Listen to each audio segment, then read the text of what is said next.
बंगाल, गुजरात, उत्तर प्रदेश, यहां के मुसलमानों ने AIMIM मुक्त कर दिया इन तीनों राज्यों को, सबकी जमानतें जब्त करवा दी। पर इसका मतलब ये थोड़ी है कि इन तीनों राज्य जो हैं वो AIMIM मुक्त हो गए। कहीं ना कहीं तो उनके भूले भटके कार्यकर्ता वक्ता घूम रहे होंगे ना। बस अभी देखिए बहुत अच्छे वक्ता की तरह अनुराग भदौरिया वो 250 दंगे जो अखिलेश सरकार में हुए थे और मुजफ्फरनगर की जिम्मेदारी अभी अभी देखिएगा। तो चलिए शुरू करते हैं। रिजवान भाई, जय हिंद, वंदे मातरम। अभी पवन राव भाई ने कहा कि कहा जाता था यूपी अपराध मुक्त हो गया है, यहीं से अपनी बात उठा लेता हूं। देखिए, ये भी कहा जाता है कि भारत अब कोविड मुक्त हो गया है। ये बात करने का तरीका होता है। इसका मतलब ये नहीं है कि भारत में एक भी कोविड का केस नहीं है, लेकिन अब जीवन शैली ये बता रही है कि भारत अब कोविड मुक्त हो गया है। अब जैसे वेस्ट बंगाल, गुजरात, उत्तर प्रदेश, यहां के मुसलमानों ने AIMIM मुक्त कर दिया इन तीनों राज्यों को, सबकी जमानतें जब्त करवा दी। पर इसका मतलब ये थोड़ी है कि इन तीनों राज्य जो हैं वो AIMIM मुक्त हो गए। कहीं ना कहीं तो उनके भूले भटके कार्यकर्ता वक्ता घूम रहे होंगे ना। तो ये बात करने का तरीका होता है। मुक्त का मतलब पूर्ण मुक्त होना नहीं होता है, पहली बात। दूसरी बात, अभी हमारे अनुराग भाई ने भी बोला कि भाई देखिए, उन्होंने साफ बोल दिया। अब ये आपकी मर्जी है, आप उनको पसंद करें या ना पसंद करें।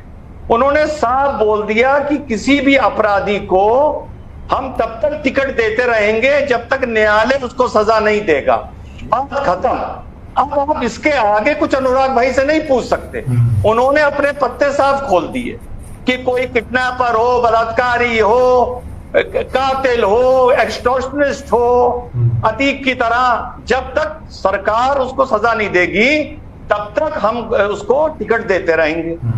तो उन्होंने एक बात सही कही, उमेश पाल की जिम्मेदारी हत्या भाजपा योगी जी के अंतराल में, उनके कार्यकाल में हुई है, उसकी जिम्मेदारी भाजपा को लेनी पड़ेगी।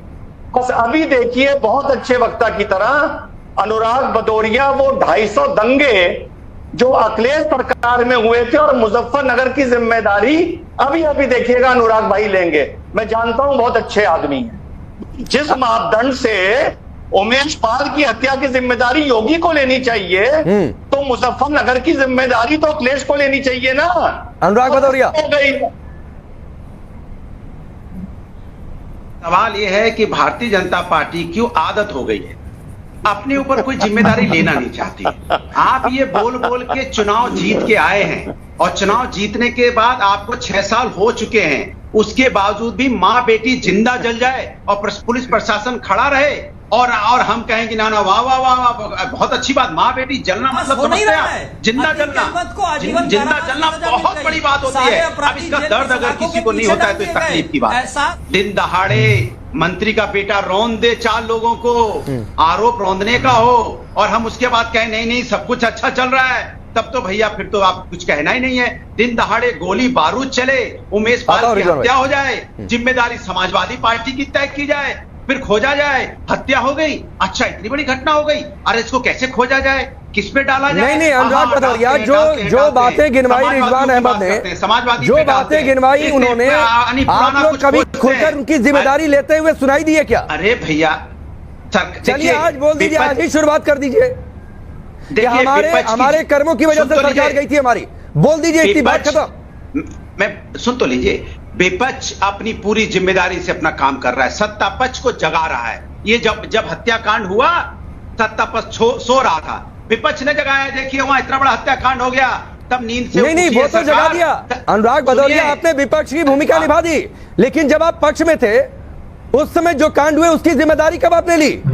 वो भी तो बड़प्पन दिखा दीजिए, आज ही दिखा दीजिए। हाँ, बड़प्पन दिखा रहा हूँ। हमने एक्सप्रेस पे बनाया, देखिए अभी तक डंके की चोट पे, जिम्मेदारी ले रहा हूँ। 100 डायल पुलिस सिस्टम मजबूत करने के लिए हमने बनाया, आज पुलिस सिस्टम नहीं आपके शासनकाल में जो दंगे हुए, जो मर्डर हुए, उनकी बात हो रही है, आप एक्सप्रेस पे गिराने लगे। सुरक्षा के लिए बनाया, मैं जिम्मेदारी ले रहा हूँ, जिम्मेदारी। हमने यहाँ पे लोहिया पार्क और जनिस पार्क बनाए हैं, उसकी जिम्मेदारी ले रहा हूँ मैं। हमने समाजवादी पेंशन दिया है, जिम्मेदारी ले रहा हूं। बच्चों को लैपटॉप दिया है जिससे उनका भविष्य बने, पूरे विश्व से जुड़े, उसकी जिम्मेदारी ले रहा हूं। बेरोजगारी भत्ता दिया था, उसकी जिम्मेदारी ले रहा हूं। हम ले रहे हैं जिम्मेदारी कि हमने उत्तर प्रदेश में विकास की राजनीति की थी। हर गांव को हमने यहाँ लोहिया ग्राम और सुनिए लोहिया ग्राम और जनस्मिस पार्क जनस्मिस ग्राम की योजना के तहत सारी व्यवस्था हम ले रहे हैं। हमें जिम्मेदारी एक बड़ी दिलचस्प बात हो गई अनुराग भदौरिया, सुनिए आप तो पवन राव अम्बेडकर भी कहने लगे कि मुजफ्फरनगर दंगों की जिम्मेदारी तो ले लीजिए। रिजवान भाई इनसे नहीं हो पाएगा, अनुराग भदौरिया से नहीं हो पाएगा। रिजवान भाई सही कहा, अनुराग भदौरिया से नहीं हो पाएगा क्योंकि बात कुछ और चल रहा है, बात कहीं का कहीं रह गया। मतलब जिम्मेदारी लेने की बात हो रही है कि जो आतंकवाद पहले हुआ था, ये जो दंगा फसाद किया था मुसलमानों ने, उसका जिम्मेदारी लेने की बात हो रही है जब इनकी सरकार थी उत्तर प्रदेश में। और ये अच्छे अच्छे काम गिना रहे अपने कि ये हमने पार्क बनवाया था, ये हमने लैपटॉप बांटा था, ये हमने ये किया था वो किया था। मतलब बात को घुमा रहा है, साफ साफ पता चल रहा है।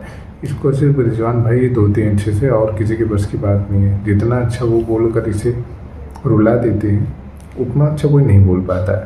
तो आपको क्या लगता है इस विषय में, हमें कमेंट करके जरूरत है। चैनल पर नया तो प्लीज़ सब्सक्राइब जरूर कर लें। वीडियो पर भी नहीं है तो वीडियो को लाइक जरूर कर दें। मैं ऐसे ही अच्छी वीडियो आपके लिए लाता रहता हूँ। वीडियो को पूरा देखने के लिए आपका धन्यवाद।